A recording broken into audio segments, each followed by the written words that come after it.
अस्सलाम वालेकुम स्टूडेंट्स। आज का जो लेक्चर है हमारा वो है विटामिन B6 यानी कि पायरिडॉक्सिन। तो हम बात कर रहे हैं वाटर सॉल्युबल विटामिन्स की। वाटर सॉल्युबल विटामिन्स में हमने प्रीवियस लेक्चर्स में पढ़ा था विटामिन B1 जिसको हम बोलते थे थायमीन, या विटामिन B2 जिसको हम राइबोफ्लाविन, या विटामिन B3 जिसको नायसिन।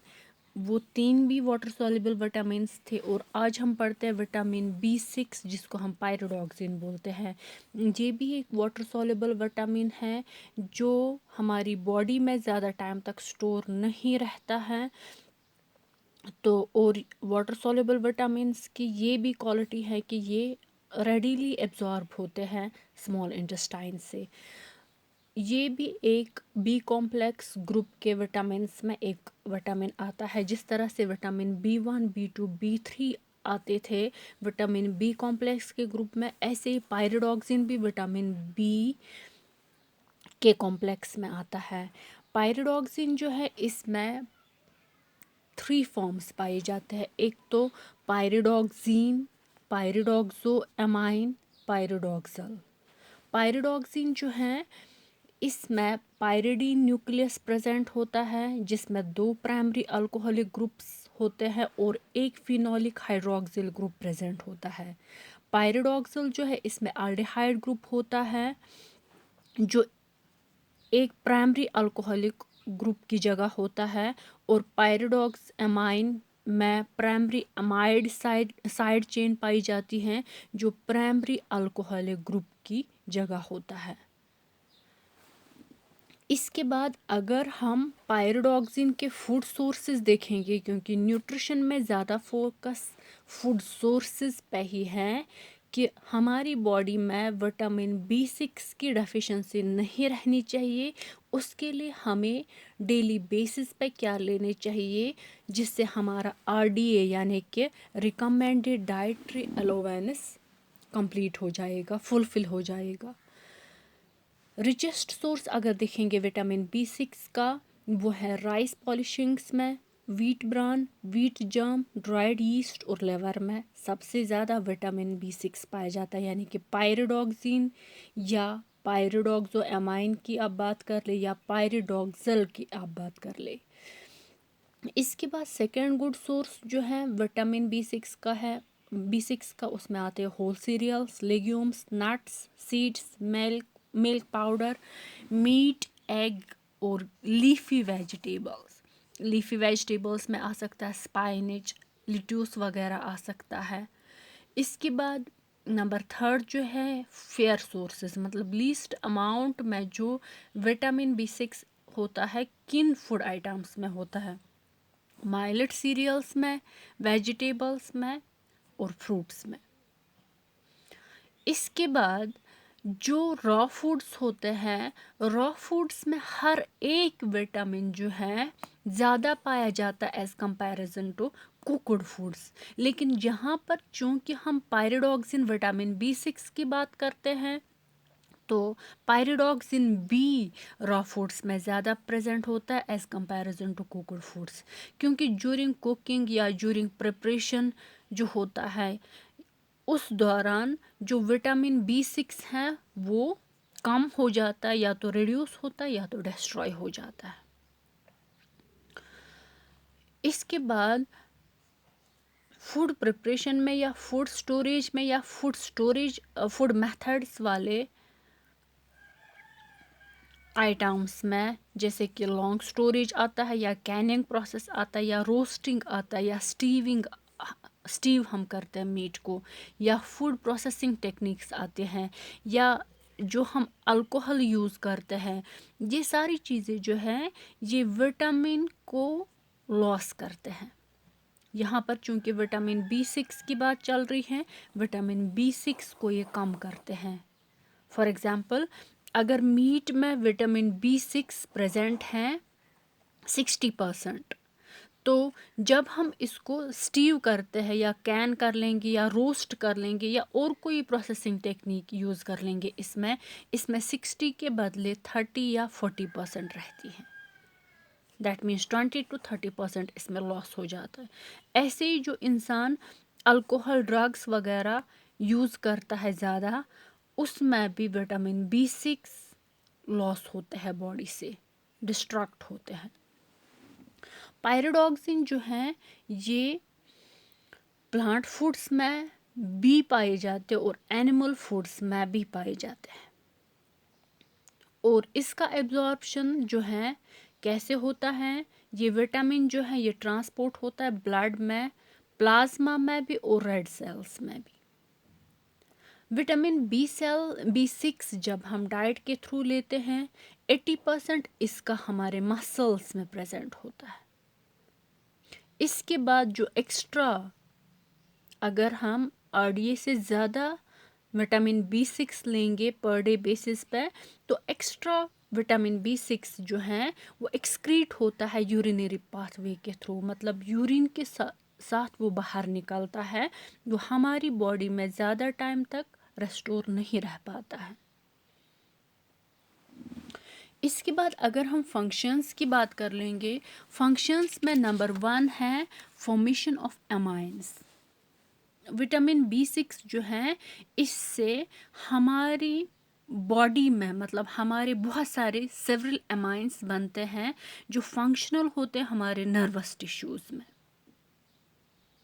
और उसी से हमारा मतलब बायोसिंथेसिस होता है हेम का, या इससे सिफिंगोलिपिड्स बनते हैं, या इससे फॉस्फोराइलेशन होती है ग्लाइकोजन की। इसके बाद नंबर 2 है ग्रोथ पर्पसेस। विटामिन B6 इससे इन्फेंट्स की भी ग्रोथ के लिए ये बहुत ही ज़रूरी है, और ये डिजेनरेशन ऑफ नर्व्स को भी बचाता है।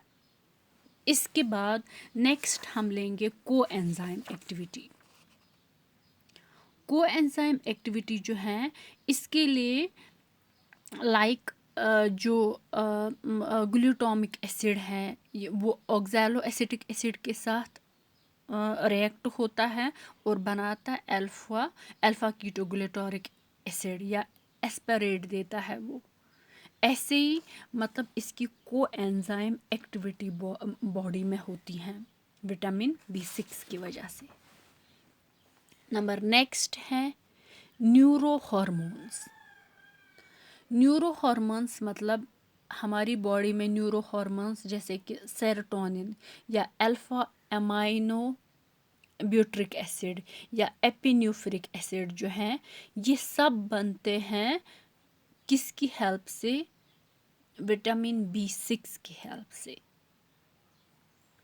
इसके बाद हमारी बॉडी में जो सिंथेसिस ऑफ पोरफायरिन होता है, पोरफायरिन जो है वो बनता है, या हेम न्यूक्लिय जो है वो बनता है विटामिन B6 यानी कि पायरिडोक्सिन से ही। इसके बाद अगर हम इसकी डेफिशिएंसी देखेंगे, विटामिन B6 की डेफिशिएंसी एलोन अनकॉमन है, मतलब सिर्फ विटामिन B6 की डेफिशिएंसी बॉडी में नहीं पाई जाती है। अगर विटामिन B6 की डेफिशिएंसी बॉडी में होगी तो उसके साथ साथ फिर बाकी विटामिन बी कॉम्प्लेक्स की भी डेफिशिएंसी पाई जाती है, या तो राइबोफ्लेविन की, या तो नाइसिन की, या तो थायमीन की, या तो और किसी विटामिन बी की डेफिशिएंसी होती है। इसकी एलोन डेफिशिएंसी बॉडी में नहीं पाई जाती है। अक्सर इसकी डेफिशिएंसी राइबोफ्लेविन के साथ होती है, जिसको हम कहते हैं hypovitaminosis B6 with riboflavin deficiency. Infants की अगर बात कर लेंगे, इन्फेंट्स में मतलब विटामिन B6 इनसफिशिएंट इनटेक में लेने से या तो एपिलेप्टिक फॉर्म कन्वल्शंस हो सकते, या तो चिलोसिस हो सकता है, या तो ग्लॉसिट्स हो सकता है, या तो स्किन चेंजेस डर्मेटाइट्स इनमें हो सकती हैं। तो ये इसकी डेफिशिएंसी थी। इसके बाद हम इसका RDA देखते हैं। इसका RDA जो है, ये आप RDA इसका देखिए अगर हम मैन ICMR के हिसाब से और FAO के हिसाब से, अगर हम मैन में देखेंगे एडल्ट मेल्स में सीडेंट्री वर्क वालों को 2.0, इसमें सीडेंट्री वर्क वाले भी, मॉडरेट वर्क वाले भी, हैवी वर्क वाले भी आ जाते हैं। लेकिन एडल्ट मेल्स में, जिसमें एज ग्रुप 19 to 50 आ जाता है, मतलब 51 प्लस, इनको 2.0 पायरिडॉक्सिन लेना होता है। इसके बाद वुमेंस में एडल्ट फीमेल्स जो हैं, चाहे वो 19 to 50 हो, यानी कि 19 to 51 प्लस, मॉडरेट वर्क वाले को भी और हैवी वर्क वाले को भी 2.0। इसके बाद प्रेगनेंसी के दौरान 2.5 लेना होता है, लैक्टेशन में 2.5, इन्फेंट्स 0 to 6 मंथ्स तक 0.1, 7 to 12 मंथ्स तक 0.4। इसके बाद चिल्ड्रन 1 to 3 ईयर्स तक 0.9, 4 to 6 ईयर्स तक 0.9, 7 to 9 ईयर्स तक 1.6। इसके बाद एडोलिसेंट बॉयज़ 10 to 12 ईयर्स तक 1.6, गर्ल्स 10 to 12 ईयर्स तक भी 1.6, boys 13 to 15 years plus girls 13 to 15 years 2.0, ऐसे ही boys and girls 16 to 18 years 2.0। इसके बाद ये तो ICMR के हिसाब से था।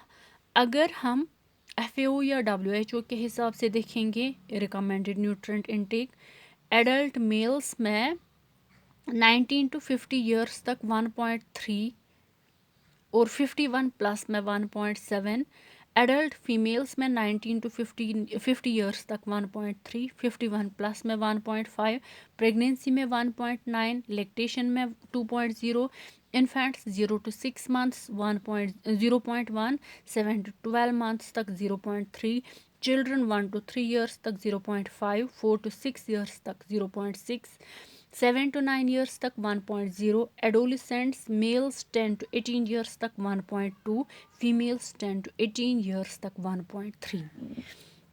ये तो RDA था पायरिडॉक्सिन का। इसके बाद आप ये कॉपी भी कर सकते हैं।